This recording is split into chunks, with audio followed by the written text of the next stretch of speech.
Hello friends, हम कर रहे हैं arithmetic progression exercise number 5.2 class 10 CBSE का question number 6। Check whether -150 is a term of the AP 11.8.5,2 and dash dash dash. ठीक है, तो हमें ये बताना है कि क्या ये -150 इस सीरीज़ का, इस AP का पार्ट होगा कि नहीं। ठीक है, तो पहले तो चलो मान लेते हैं कि ये पार्ट है। ठीक है, तो हम पहले क्या कर लेते हैं कि let us assume that -150 is it's nth term. ठीक है, ओके। उसके पहले हम देख लेते हैं हमें क्या यहाँ से इस AP से क्या क्या इन्फॉर्मेशन मिल रही है। तो मतलब A का वैल्यू पता चल रहा है, फर्स्ट टर्म हमारा 11 है। D का वैल्यू कैसे पता चलेगा, आगे वाले टर्म में से हम पीछे वाले टर्म को माइनस करते हैं। तो मतलब 8 - 11 करेंगे, 8 - 11 कितना आएगा, -3 आ जाएगा। ठीक है, अब हम अज्यूम कर लेते हैं कि जो -150 है वो AP का टर्म है, nth टर्म है। तो हम लिख देते हैं लेट अस अज्यूम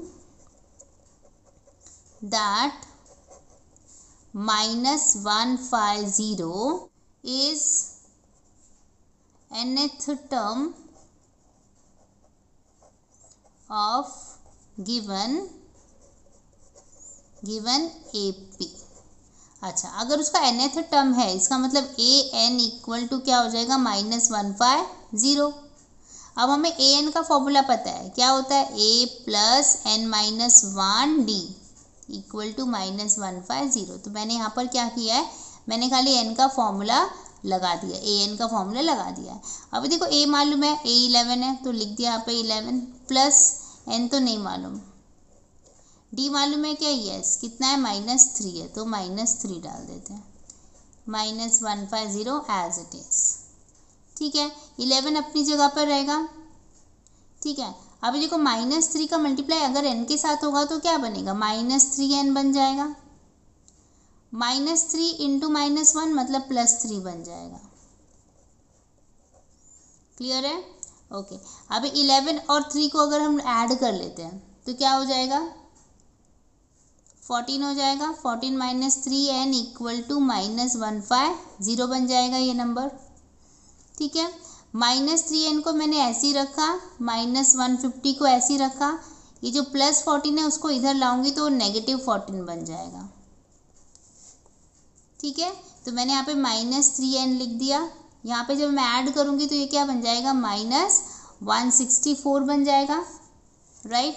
तो यहाँ से देखो माइनस माइनस तो कैंसिल हो जाएगा। अब मुझे मिला क्या, 3n इक्वल टू 164। तो मतलब n का वैल्यू क्या आएगा, 164/3। तो फिर n मुझे यहाँ से क्या मिलेगा, जो भी मिलेगा, पर ये हमें पॉजिटिव इंटीजर तो नहीं मिलने वाला है, लेकिन हमें तो n should be positive integer, right. एक प्रॉपर नंबर होना चाहिए, ना ही वो नेगेटिव में जाना चाहिए और ना ही वो फ्रैक्शन होना चाहिए। तो यहाँ पे मैं लिखूँगी but n should be positive integer and 164/3 is not integer. Therefore -150 is not a term of given AP। ठीक है, क्योंकि अगर उसका पार्ट होता ना तो हमें एक प्रॉपर इंटीजर यहाँ पे मिल जाता, पर हम लोग इसको डिवाइड करेंगे 3 से तो हमें कुछ डेसिमल वाला नंबर मिल जाएगा। तो इसलिए हमने कंक्लूड ये किया कि -150 वो इस AP का पार्ट नहीं है। ठीक है, तो यहाँ पर हमारा क्वेश्चन खत्म हो जाता है। आई होप आपको समझ में आया है। Keep watching, keep learning, bye bye.